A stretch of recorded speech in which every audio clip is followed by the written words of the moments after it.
I am back with another Pendragon video. I know, shocking, right?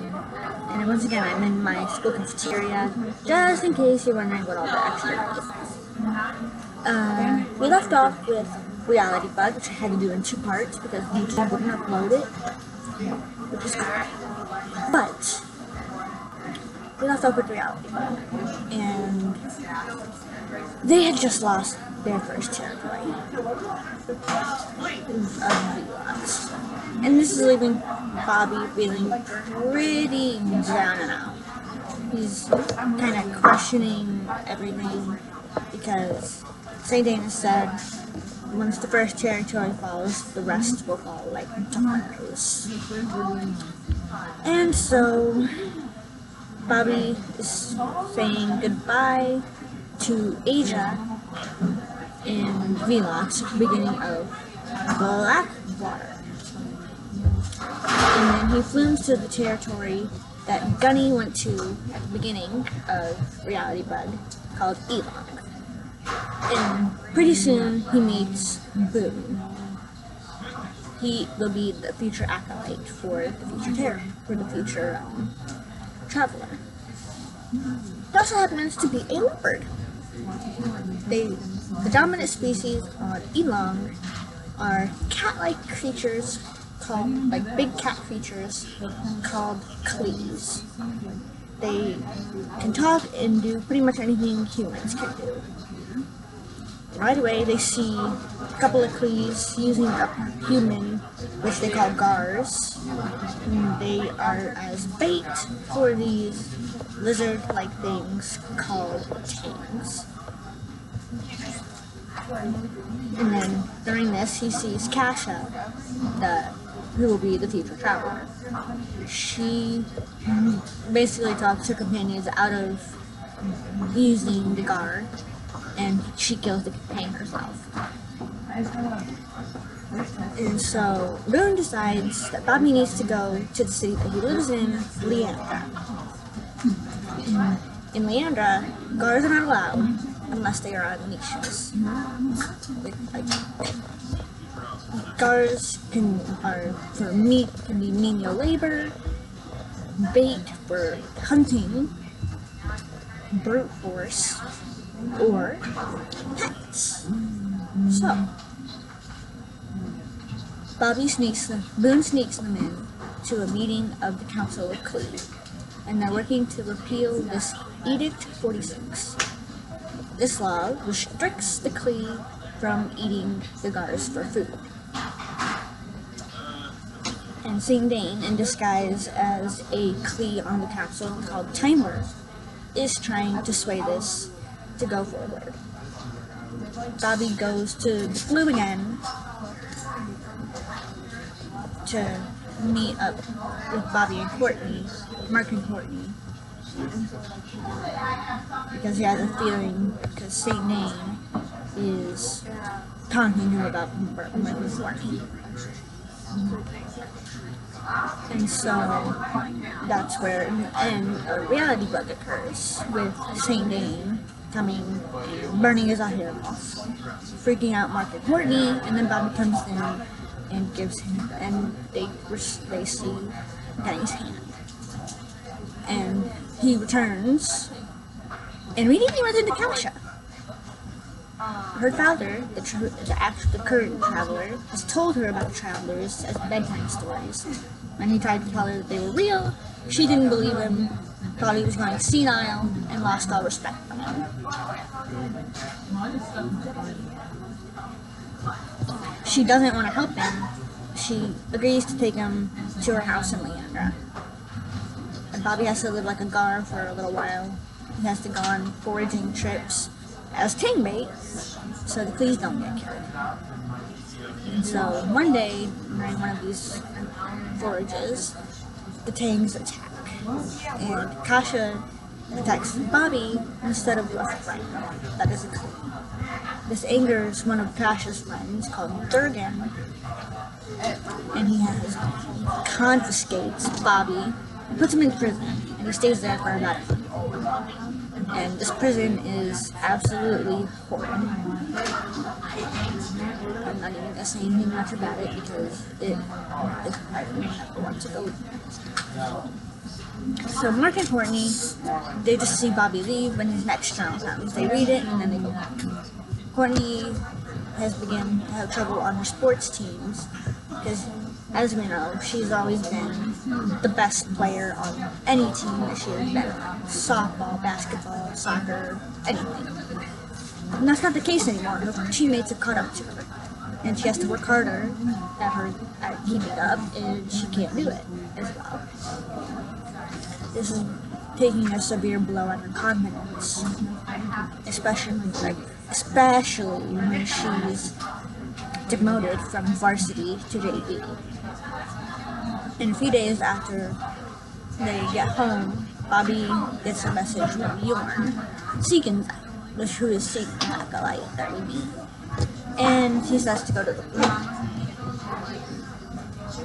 Segan, when they get there, Segan is waiting for them, and he warns them the same day he's going to use poison to start a genocide of the Gars, but then he mysteriously dies before he's finished.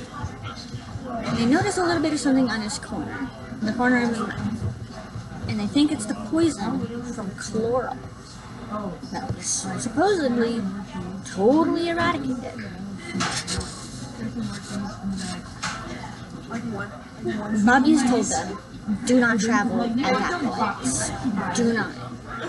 They decide to ignore this and go to Chloral to get Spader's help. And we go back with Bobby. He is in prison. Most of the Clees are ignoring him because he kind of acts more like a Clee than a guard. And this is when we first hear this black water. We don't have any idea what it means at this time. Let's find something amber square. They are tiny little squares that are kind of ambery in color. And who knows what they're for at this point. Nobody knows. And they find out that the Clees use the Gars in a gladiatorial game, some kind of, to fight each other. And Bobby wins, but he refuses to kill the opponent and get free. And this is a big fight among the Clees, and Kasha rescues him.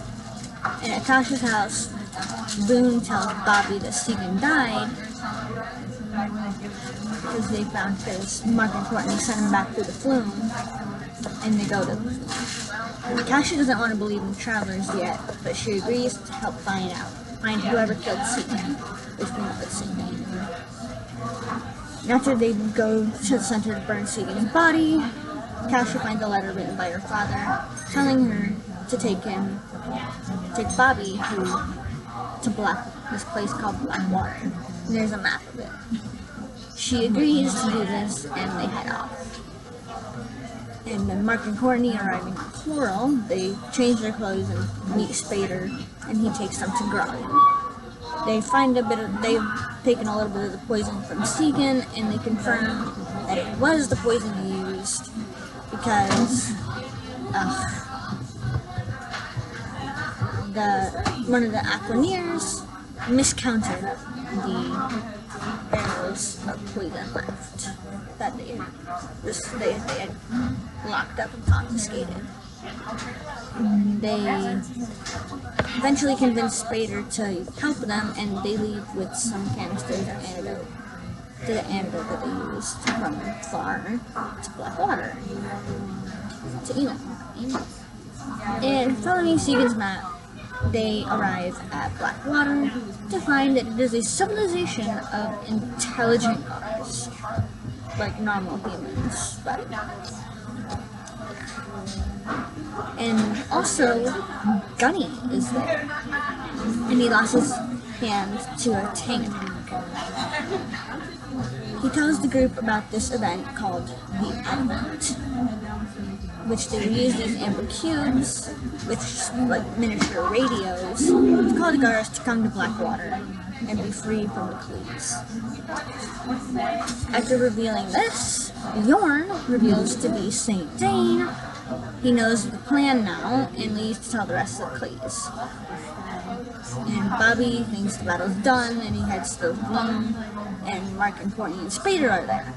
He's upset with them, of course, at first, but they know that they have no other choice. And Mark and Courtney and Spader tell the rest of the plans to St. Dane, to Bobby. And they decide to split up. Kasha and Bobby try to get to Leandra to stop the attack on Blackwater, and the others, with Boone, continue to Blackwater and get Leandra there. Courtney and them make it to Blackwater. They have not much trouble. They get separated from Mark and Boone for a bit, and they thought they were dead for a while, but they weren't. Mark and Boone are first, and they're locked up to keep them from interfering with admin. Bobby and Kasha arrive, and they free the Bobby and Mark from the area that they were being held, and Mark and Courtney and Spader meet back up. Kasha and Bobby stopped most of the carriers with poison that they had. One managed to release it, and they had a plan to filter the antidote through the irrigation system that Blackwater has, and this is successful. They all stayed for a few weeks, and they helped the guards and the Clees get used to being in the same society as equal people, and eventually they decide it is time they need to leave. Mark and Courtney need to leave and go home, and Spader's permanent. So Mark and Courtney go first, and the flume begins to crumble.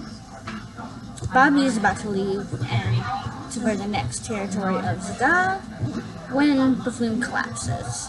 Kasha pushes him further into the flume, and the falling rocks kill her and trap Diane Spader on Elon.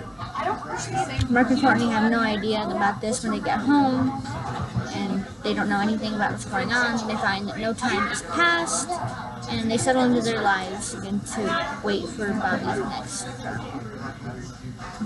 So this one, I think this one marks a turning point for the series, because up until this point, yeah, St. Dane has killed people. He's killed people brutally, he has killed people without mercy. But up until this point, we don't know the extent that he is willing to go to. He almost poisoned Coral, and now he is willing to try again to try and destroy Elon. And not only that, this is the first death that we know of that was not directly or indirectly caused by St. Dane. This was completely caused by Mark and Courtney and their rash decisions to go and help Bobby, and that is going to have consequences as we go on in the series. And I think that is so great. One little thing you wouldn't think had any kind of consequences permeates throughout the whole rest of the series, which you will find out in my future videos. And I think that is just so great. And also that we get more Spader, which is great because I love Spader. I was sad when he wasn't in Reality Bug, but anyway. And yeah, it's just great. I'm just kind of sad they didn't get to see any longer, but we're going to see a whole lot more of Lord soon, you know. And so then, of course, Kasha's death. It was really sad, and Bobby knows about it, and Mark and Courtney don't even know yet. They don't even know, so they're not even sad about it yet. They're not gonna know until Bobby sends his next room. And it's the fifth book in the series, so we are halfway through our Pendragon series, which is exciting. Soon I will begin the next series to finish this series. And so that is the end of my Blackwater video. I hope you enjoyed it, and I hope you read the books because I highly recommend them. This is one of my upper favorites in the series, so just go read it now. I mean, I'm not even kidding.